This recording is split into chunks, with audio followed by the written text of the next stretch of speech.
Conastá a bhíh chuirde fáiltíí roimhisteach go dtí leabharfas an luin lumsa ón P ó Murchu agus tá gansaí bra nua na gcuil lágarm tá seanna chorm mar bhíon dana chu agus is mála mé. An leabhar a bheith á bheasa gom an tatan seo ná an ceann ára seo. Mo ghrása le taigh ó dúthláine. Mo ghrása agus gan é a bheith idir lúbíní idir duine éigen is tócha. Agus seo cnúsach filiachta atá measar an nua beidir gur fáid síoch ag dear na blion seo caite stoilm.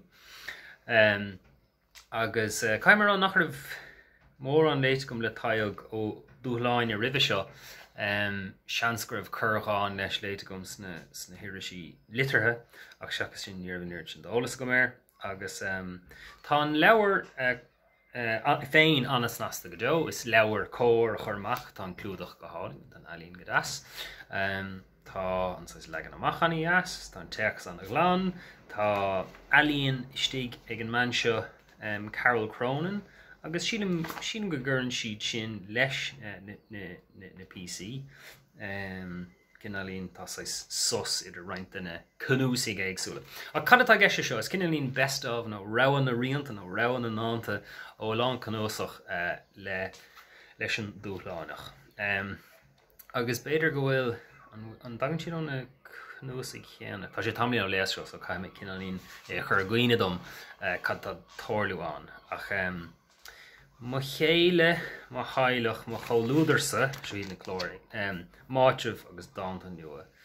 So, an rud atá gceist le seo, tá sé le sunú go mór gur dáanta iad a bhullans an counter, agus curcaghoine tá gceist go bríofa, so tána go dáanta méallar curcaghoine agus ar farsanna móra an counter, agus cinál dáanta multacha.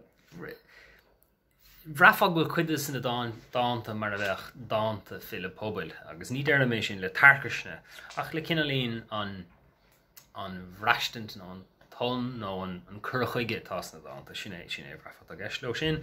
Ach tá sin gur acadóir a bhí i dtaigh, agus is dócha gur bathagóní, ach sin gur sé léchtúireacht, ní is mar sin olamh imána go beidir go raibh cúpla bliana hin, agus tá an saoil acadúil agus an tuiscint acadúil sin leagthe nuas ar annachcuid den breistantí agus na tuiscintí atá na dáanta, agus tá an ghailin bhlasta iontú go cínte. Tá rud an ní léon chuid a gomsa agus ní léon sima gom léamh faoin greideamh agus faoin religiún agus lehéad á réire. Tá roinnt na dáanta tá sé spéisiúil bíonn sé cin Alíonn na círe a chaidirh hain leis an religiún, agus tá sé sin sima go leor, ach na cí eile ina bhfuil an religiún go láidir an tú. Ní léon sima go tú, mar ní chreidim sa fuca spéire seo a bhíonn sa breanúing agus bhíon feargachling. Beidir gur réalchléan a bhíon daine sin, ach just nuair léime sin bhí marrálam hain nach éileann an duine seo agus dá réir nach féidir ghlacha leis an dáin ar aon bhealach. Roinnt in na buanna atá bhí sciúr teachtar an sin, roinnt in na dáanta is bíon immertas focail agus cinál rálóga agus tagartí de ghánta agus de áráin agus de rá na cliste granúir agus immertas focail. Is sin go mórlam. Ach chuir sim sna cnúsaigh iomadúla tá chur amach díal an dáanta, díthreabhach daoinech, bleist faoist na malacht fallmara sa bhaile agus i ggéin sin an clóchóir cuiscéim agus an sagart a chur amach.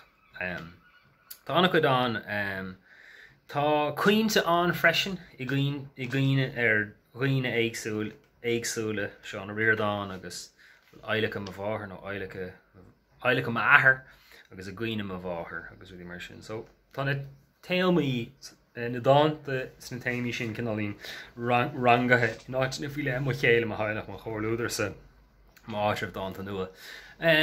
Agus beidir taobh mo don lusc sin don cheol nó don líne nó don líreach áráníochta.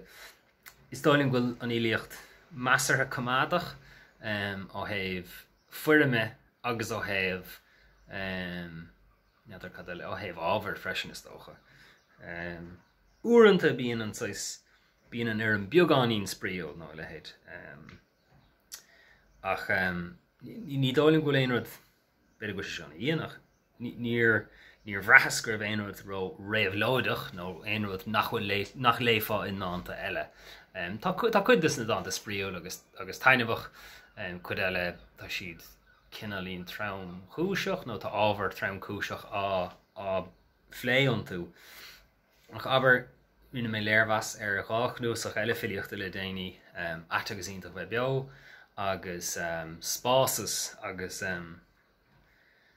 cé gur buan é agus líochtaí beidir ag an dá cruúsach sin ar bhailí éagsúla bhí si le sunrú go mór go raibh siad measarthe réamh lódach agus tríalach agus thuganmhach agus is bralam é sin. Agus braham si go méidir nachhfuil le gist. Seo beidir nachhfuil sé gist go mecha le gist seo agus tá cinnal rahan na gnuasach a gist freisin, so tá sé sin le chusan áidir freisin. Tá réamhhacail an le Mícheál Ó Crónaín fear na Naistriúcháin agus léan na Naistriúcháin óníthe meis go Mícheál Ó Cearúil. Níos agam cé Mícheál Ó Cearúil an é siúd an duine hín sa play leis le Ryan í is gom so gur anam measar go tíanta é.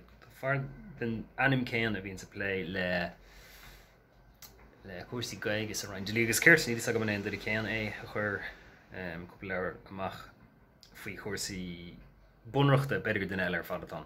Anam measar go tíanta é sin. Ach tá an réamhrá sin ní agam ar léas é sin. Sin gur léas é. Rís mar derm tá sé tamil léas é sin. Cinál tugann sé chuntas éagsúil ar na dáanta is déirtar go mreachtar anáil an riordánig rud a bhí cinnte le feiscint ar spásas le Marcus McConnell agus cinálín na dáanta éagsúil i ggurcaig agus lehéid sin. So sin é, ní is gom cnuasach a heanach le daine tá sé snasta sé chur láir tá leabhar cóir le mula as an dulcan cíine tá déanta acu cinál i dóirgin na leabhar ná an sleachtatá ar mar leabhar sin rud nach raibh an beidir go blianahin ach tá si trí dulcan cín mórí a bhhéimh sin. Tá sé beag chan sé sin go mórlam chuir sa teach me fóca é bhreithas le méid dí an caé agus bhí sa léamhlum agus mé ag dúgaracht agus mé ggóil beag an beag caé. Han sé lom ach neidir bhfuil éon rud ró éagsúil an go mórtas leis an bhíocht a bhfuil ólas agin orthaí hena féin. Ach mar sin féin, tá stop deas an sais timir is focail agus an líorciúlacht agus an spré ar gcuí sin hainlumm. Sin é weimse le leabharmheas an luúin le mé libh ríist go luúil leúnmh dé a chuirde ionúna ar fad. Bíonn moghrása le taigh ó dúláine cnuasach filiochta rogha 6 dá chnúsaigh éagsúla. So lá tam líon na chuirde.